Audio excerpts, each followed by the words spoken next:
RDC, le réveil d'Angélian. Montez-nous, et tout la moika.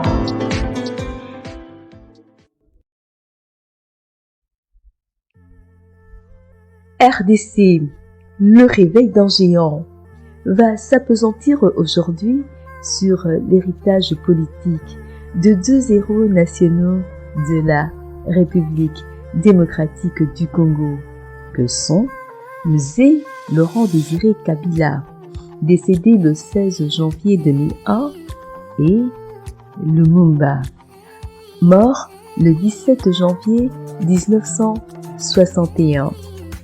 Ces deux grandes personnalités ont marqué de manière indélébile l'esprit des Congolais et du monde.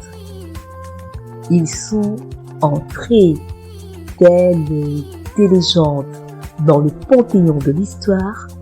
Ils peuvent, dès lors, être considérés comme faisant partie des immortels de la République.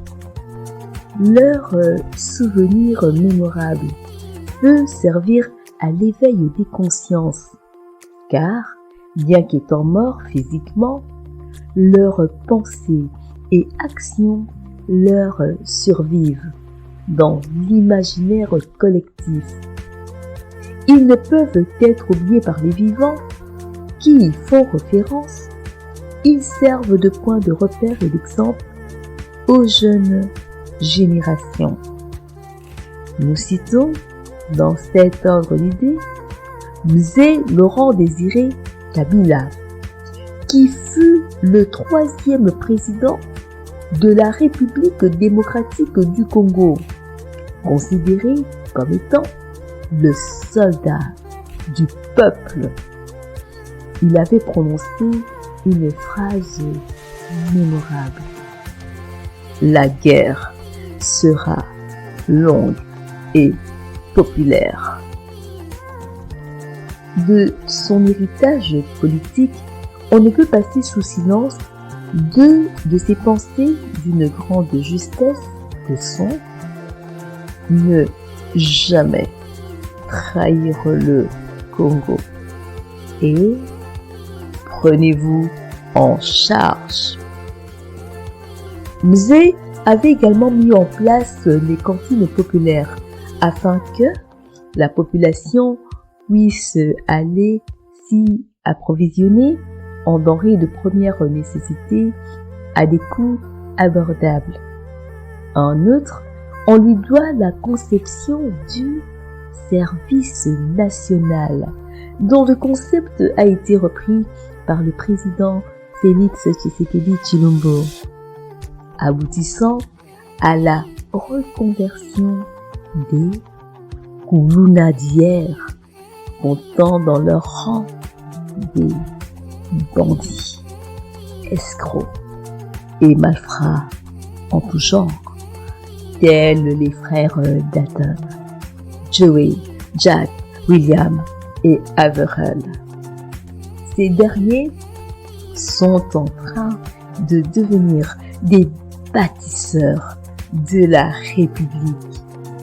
En effet, nombre d'entre eux ont abandonné la vie de gangster pour contribuer au réveil de la RDC en s'adonnant à la production des produits vivriers, nourrissant ainsi la population, participant à la construction des écoles pour les enfants congolais.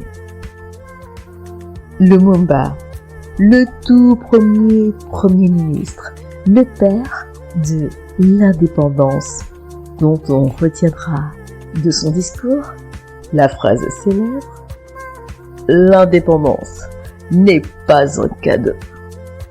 Le souvenir de son courage légendaire face à l'oppression et à l'injustice dont était victime son peuple reste vivant dans les cœurs des Congolais qui lui ont organisé, au cours de l'année 2022, des funérailles à la grandeur du grand homme d'État qu'il fut de son vivant. 61 années après son décès, survenu dans des conditions inhumaines. Son amour pour la patrie lui a valu une mort atroce. Son cœur fut dissous dans de l'acide. Le modèle de ces deux grandes personnalités congolaises pourrait insuffler du courage et servir d'exemple à la génération présente et à venir, et ce, afin que chaque Congolais puisse contribuer, chacun à son niveau, selon ses capacités et propres réalités, au réveil de la RDC. Mokili et Tumbanangwaka.